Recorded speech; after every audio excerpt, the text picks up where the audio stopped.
London, Skull Babylon, birth from within, on a very important day. Today, people all across Canada are standing up in opposition to a new bill being put forth, Bill C-51, which has the potential to label people who are involved with activism, who are involved with standing up for the freedoms of individuals and for the collective of our world, as potential terrorists. Educate yourself on your own government and how these bills are going to affect your lives. Edward Snowden has been warning the US and Canada and all countries around the world about unwarranted surveillance and the dangers that come with that. We're here today basically to stop Canada's decline out of democracy into a totalitarian state. We do not want to see a police state, so we're arguing for better and higher values. This bill is something radical, and it has the capability of transforming what we as Canadians are well known for, which is freedom, which is liberty.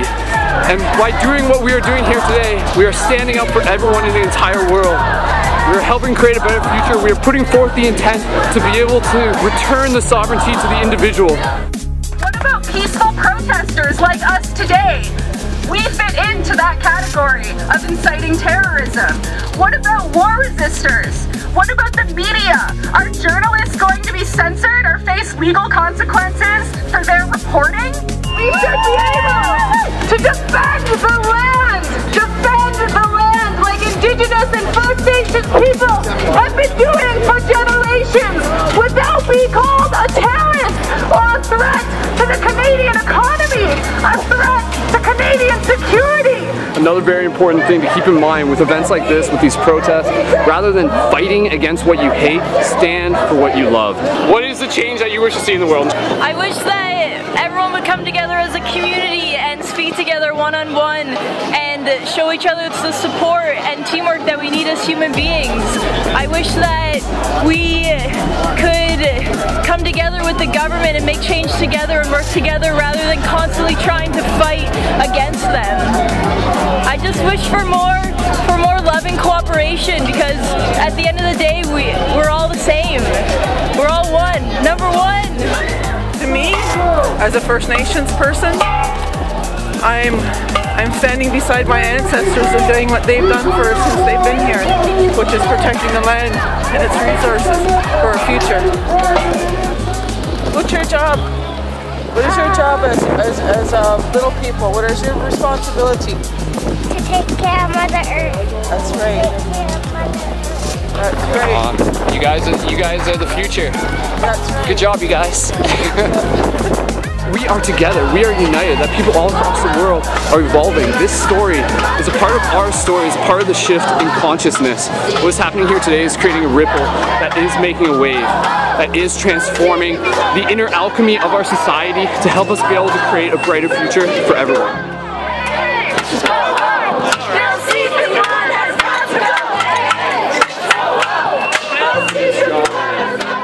So we will see a renaissance, we will see a change where people are no longer content to just have a vote.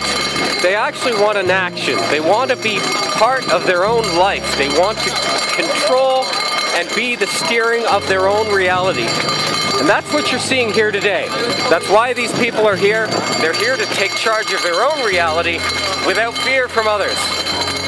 I would like to see people stop being so damn apathetic and actually identify when their civil liberties are being taken away from them. Tell me what democracy looks like!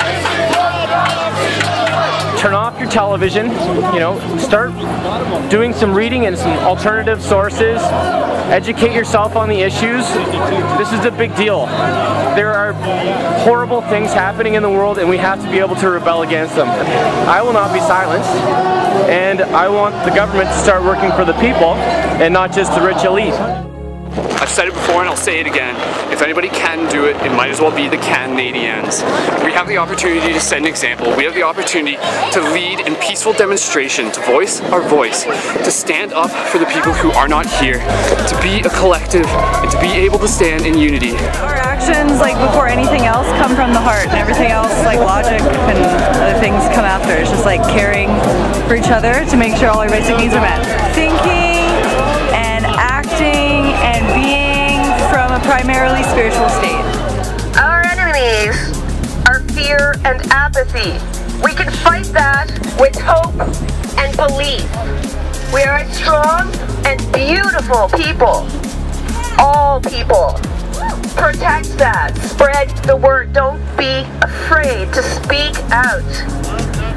Are you beautiful? Yeah! Enough is enough! We are not going to be known as an apathetic people! We have a voice! Get organized! Educate yourselves! We are saying no to Bill C-51! Google it! There are a lot of groups all around the world, different communities speaking up about a lot of these issues, and we have a lot of commonalities, and the number one thing is that we want to prosper and we want to flourish and we want to continue to live. So we need to start figuring out how we can do that. We are such brilliant, evolved species, all of us, and if we start tuning into that, then a lot is capable of happening. So by standing here today, we are voicing our opinion. By me being here, I am helping tell our story. This will ripple out further, and you have the potential to be involved. There is a petition online. I will link it into the information for this video. Check it out, sign it, get involved, demonstrate that you want to be able to make a difference, and you will make a difference. When we collectively come together here from a spiritual perspective, we are projecting intent. We are creating a new reality that can make a very big difference in very real ways. This is us actively living the philosophy of choosing to be the change we wish to see, and as we think, so shall we become. So what do you wish to become? And that First Nations elders have been saying that we all need to work together. So we need to show up for each other's events. We need to inform ourselves on each other's issues and meet together and organize so that we can be strong and we can be big in numbers and make a difference. Everybody's busy, but this is right now, okay? We do not need government and corporations to tell us how to live. We know within our heart how to live. And if we can find that place within our heart first, that's how we win.